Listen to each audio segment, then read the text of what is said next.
दोस्तों नमस्कार, मैं शोभित मिश्रा स्वागत करता हूं आप सभी का अपने YouTube चैनल यूनिक सॉल्यूशन में। हम लोग आधुनिक भारत इतिहास की श्रृंखला में यूरोपियों के आगमन को देख चुके थे, तो आज समझते हैं कि यूरोपियों के आगमन से पहले जो मुगल शासन चल रहा था, तो मुगल शासन में जो औरंगजेब की मृत्यु होती है 1707 में, उस 1707 के बाद में ऐसा माना जाने लगता है कि आधुनिक भारतीय इतिहास की शुरुआत होती है।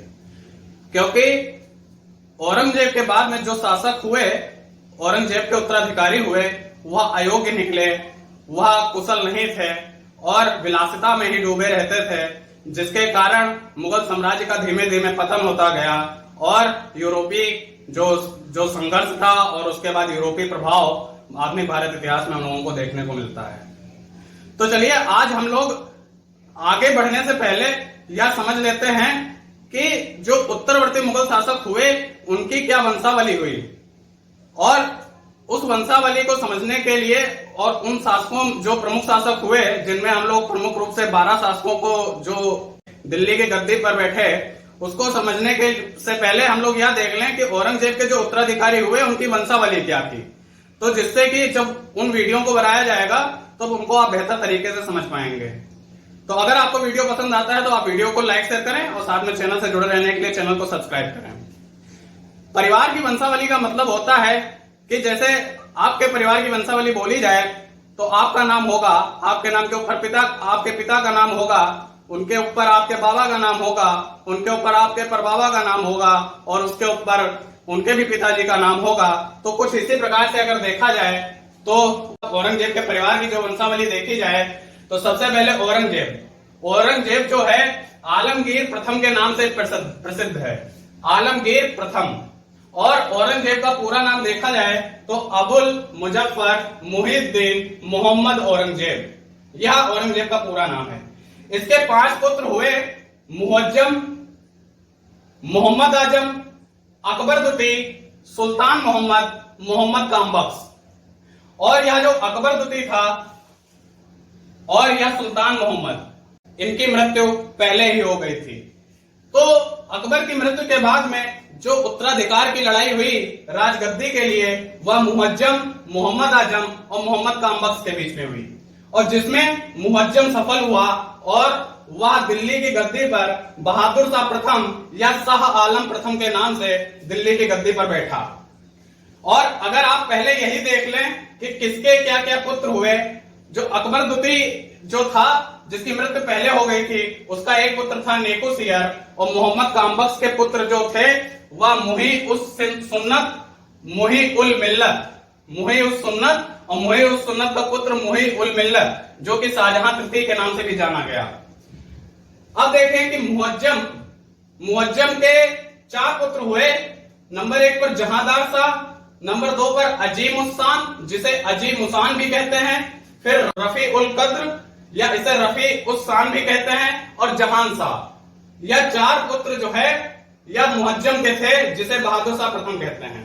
और जहांदार शाह के आप नीचे लगातार देखते जाएं तो जहांदार शाह का पुत्र आलमगीर द्वितीय, आलमगीर द्वितीय का पुत्र शाह आलम द्वितीय, शाह आलम द्वितीय का पुत्र अकबर शाह द्वितीय, अकबर शाह द्वितीय का पुत्र बहादुर शाह द्वितीय या इसे बहादुर शाह जफर भी कहते हैं। और यह जो अजीम उस-शान था, अजीम उस-शान का पुत्र फर्रुख सियर हुआ। रफी उल कद्र, इसके 3 पुत्र हुए, मोहम्मद इब्राहिम, रफी उद दौला या इसे शाहजहां द्वितीय भी कहते हैं, और रफी उद दर्जा। उसके बाद में जो इसका मुअज्जम का चौथा पुत्र था जहान शाह, इसका जो पुत्र था उसे मोहम्मद शाह प्रथम बोला गया, या जो उसने उपाधि धारण की उसे रोशन अख्तर भी कहते हैं। और मोहम्मद शाह प्रथम के बाद में अहमद शाह हुआ, अहमद शाह प्रथम के बाद में बीदर बख्त हुआ। तो अगर आप इसका स्क्रीनशॉट लेना चाहते हैं तो ले लें और आप इन सबको अपने आप से रिवाइज करने की कोशिश करें, क्योंकि इनसे बहुत सारे प्रश्न परीक्षाओं में देखने को मिलते हैं। लेकिन परिवार कितना भी बड़ा हो, जो दिल्ली की गद्दी पर बैठे वह कुल 12 शासक थे, जिन्हें उत्तरवर्ती मुगल शासक बोला जाता है। तो मैंने वीडियो में पहले ही बताया था कि औरंगजेब के बाद में जो अकबर द्वितीय था और सुल्तान मोहम्मद था, जो उसके 2 पुत्र थे, इनकी मृत्यु पहले ही हो जाती है। और जो दिल्ली के उत्तराधिकार के संघर्ष की लड़ाई होती है उसमें मुअज्जम, मोहम्मद आजिम और मोहम्मद कामबख्श, इन तीनों के बीच होती है, जिसमें मुअज्जम सफल होता है और बहादुर शाह प्रथम या शाह आलम प्रथम के नाम से दिल्ली की गद्दी पर बैठता है।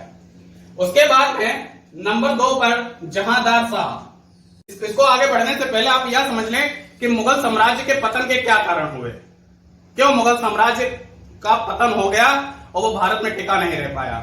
तो पहला तो यही कारण हुआ कि उसके जो उत्तरवर्ती शासक थे वह कमजोर थे, अयोग्य थे, कुशल नहीं थे, विलासिता में डूबे रहते थे, शासन को चलाने के बजाय विलासिता में डूबे रहते थे।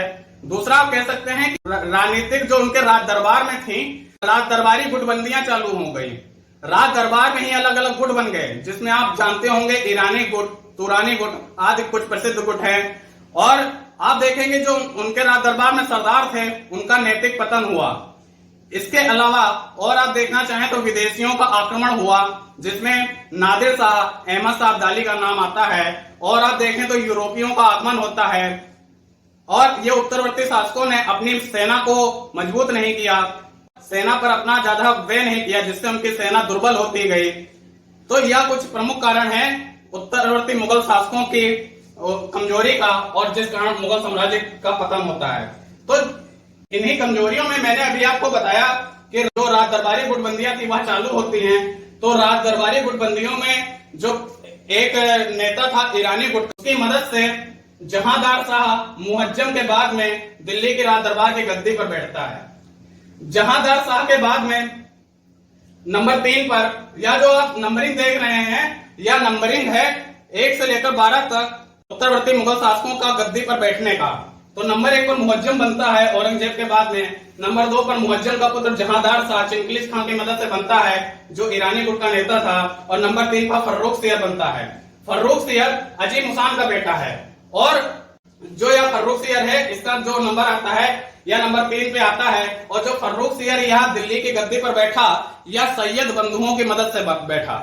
और नंबर 4 पर आप देखें तो रफी उद दर्जात यह दिल्ली की गद्दी पर बैठता है, जो कि रफी उल कद्र का बेटा था। रफी उद दर्जात इस कारण याद किया जाता है कि यह उत्तरवर्ती मुगल शासकों में सबसे कम समय तक सिंहासन पर बैठा। लगभग 3 महीना 4 दिन की अवधि था जिसमें रफी उद दर्जात दिल्ली की गद्दी पर बैठता है।